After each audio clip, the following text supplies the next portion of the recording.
Hello everyone, welcome to the CTV News on Calabash TV and on the Wave Radio 94.5. I am Melissa Joseph.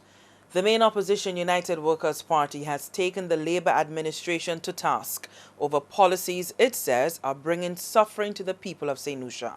At a press conference Wednesday, the political leader, flanked by executive members and endorsed candidates for the upcoming general elections, called out the government on matters of education, job creation, and the recently introduced increases in the vehicle license fees. In fact, Castries South East MP and former Minister for Works and Transport Guy Joseph questioned the decision for the fee hike. Mr. Joseph said the UWP would not sit by and allow St. Lucians to be railroaded. He called on the government to put the policy on hold for review. Look at the time it is happening. The month when school is reopening, when parents have to find so much money. And you know what? If they find these vehicles on the road without the requisite documents, they are going to be fined and they can even be arrested. What is it? This country, the government wants to reduce us to nothing. And I am appealing to all St. Lucians that we are giving the government some time to review this matter and to report to the country what reprieve will be given. And if the government cannot give us some reprieve, we will have to take the appropriate action to force the hand of government to act in the interest of the people of St. Lucia.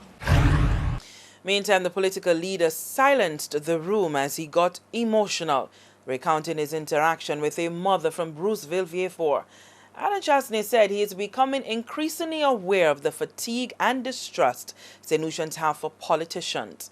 According to him, the people want solutions to the myriad of problems they are faced with and need those solutions immediately.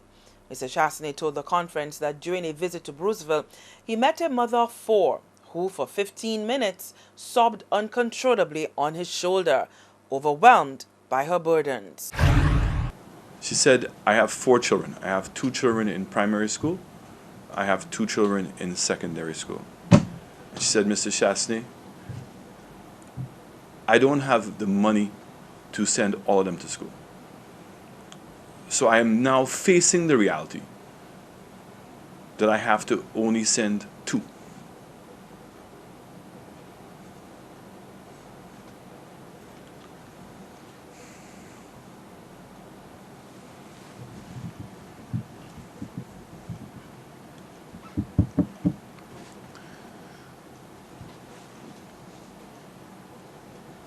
Any human being would sympathize.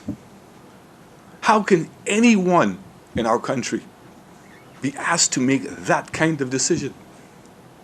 How can anyone? And unfortunately, she's not the only one. People are not inventing the story anymore. The UWP leader said the cost of living has skyrocketed, with St. Lucians losing jobs at a rapid rate, making it difficult for parents to sustain their children's academic lives. We've seen through the statistics that young people have a better chance of being employed if they have a university degree. The government has turned around, reduced the subsidy to Sir Arthur Lewis College, and passed on that expense to the public. Everywhere we turn around, the money that government used to subsidize Wasco with was passed on to the public through a 66% increase in the cost of water. So the question becomes, how do we solve the problem now? It's no longer sufficient to talk about what the problem is.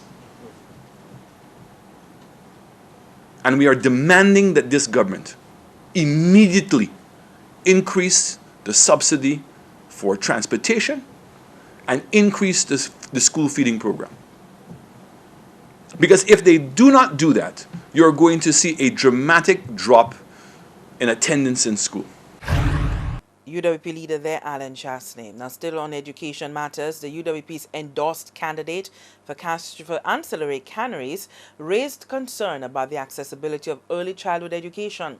Dominic Fede said some 90% of children find difficulty in enrolling at preschools because the majority of centers are privately owned with hefty price tags. The Caribbean Development Bank has just done a report which shows that there's a direct correlation which speaks to the lack of access across the Caribbean, St. Lucia as well, is included, whereby the kids who are not exposed to early childhood education are finding it very difficult to be ready and prepared for university education. So I just want to stress on that point.